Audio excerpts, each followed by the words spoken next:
Welcome to this explainer. If your morning usually kicks off by hitting snooze 3 times and spilling coffee down your shirt, you're going to absolutely love today's topic. We're looking at the anatomy of a structured morning prayer, specifically a source text that's completely designed to help believers trust in divine timing. Whether you've got a deep background in theology or you're just kind of curious about how structured spiritual practices are actually built, this material is incredibly rich. It's essentially a masterclass in how language, scripture, and intention are all perfectly woven together to completely shift your mindset right at the start of the day. Okay, let's dive into this. The entire prayer we're looking at is actually anchored by this one specific scripture from the book of Isaiah. But those who wait on the Lord shall renew their strength. They shall mount up with wings like eagles. The text treats this passage as way more than just a comforting promise. It actually frames it as this divine, poetic blueprint for living victoriously. By placing this scripture right at the very beginning, the prayer sets up its whole core premise, that real strength isn't found in rushing forward, but in the intentional act of waiting. Section 1. First Moments with God.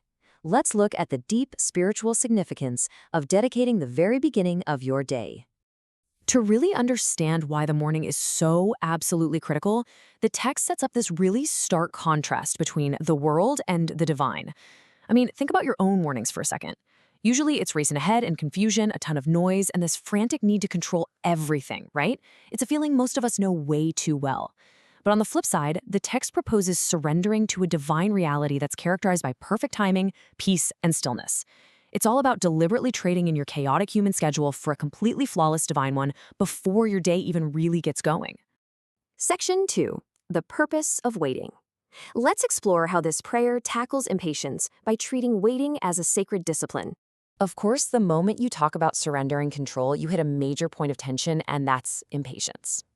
Now, what's really interesting about this is how the text explicitly redefines the entire concept of waiting. In our everyday, secular world, waiting is just frustrating. You're stuck in traffic, you're standing in a long line, you're basically just wasting time. But here, it's completely reframed as a sacred, active spiritual discipline. The text specifically defines waiting not as sitting around doing nothing, but as faithful and purposeful endurance. It's described as this holy time where unseen miracles are literally being set up behind the scenes. And according to the text, this period of waiting actually follows a very deliberate 4-step sequence of spiritual growth. First off, you have to embrace what it calls the divine pause, learning to delight in the present moment instead of constantly fighting it. Second, you use that exact pause to grow deeper in your relationship with the divine. Third, this time actively serves to strengthen your trust and resilience. And finally, the text argues that this quiet endurance is what allows you to hear guidance with far better clarity than you ever could in the noisy rush of your normal life. So in this framework, waiting isn't wasted time at all, it's pure preparation. Section 3.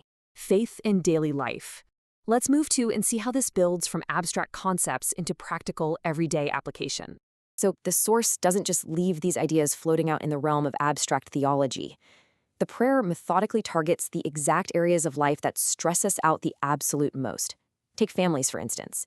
The text invokes faith to bring peace, unity, and healing to places where pain or conflict has lingered. When it comes to your work and your goals, the petition focuses on laboring with excellence and integrity. It literally asks for open doors that no person can close. And perhaps most importantly for all of us today, it tackles the mind. The prayer asks for divine clarity to replace those heavy, exhausting clouds of confusion and anxiety, so you can clearly see the choices ahead of you. To really anchor these daily struggles, the text brings in another incredible piece of scripture, Psalm 27:14. Wait for the Lord. Be strong, and let your heart take courage. Wait for the Lord. The source material actually uses this verse as a direct weapon against what it calls the lies of impatience and hopelessness. It's designed to empower believers to stand incredibly firm in their current circumstances, using faith to combat the fear and doubt that naturally creep in whenever life gets hard. And speaking of weapons, the text leans heavily into the super vivid armor of God metaphor to describe how you are spiritually equipped for the day. This means mentally putting on spiritual armor, the belt of truth, the breastplate of righteousness, right down to the shoes of peace and the shield of faith to just deflect all that daily negativity, rounding the whole thing out with the helmet of salvation and the sword of the Spirit. It's a very powerful visualization technique used within the prayer to help the believer feel actively defended and fully prepared for whatever crazy challenges their morning commute or overflowing inbox might throw at them. Section 4. Renewed strength and peace. Let's look at the ultimate spiritual benefits of this practice. After redefining waiting and putting on that spiritual armor, we arrive at what this brilliantly illustrates: a core transactional promise. The source material presents this as a literal divine exchange. You bring your heavy, messy human state, your fear, your confusion, your sorrow, and your absolute exhaustion. And in return, through the act of this morning devotion, you receive faith, understanding, joy, and a completely renewed vitality. It's an incredible mechanism for trading in your earthly burdens for real spiritual comfort and strength. To validate this exchange, the text claims a very specific and honestly very famous promise from Jeremiah 29:11, right over the listener's life, that the divine intention is to have plans to prosper you and not to harm you, plans to give you hope and a future. The prayer uses this exact scripture to speak life over stalled dreams, asking for fresh vision and a surge of divine momentum right when things feel the most stuck.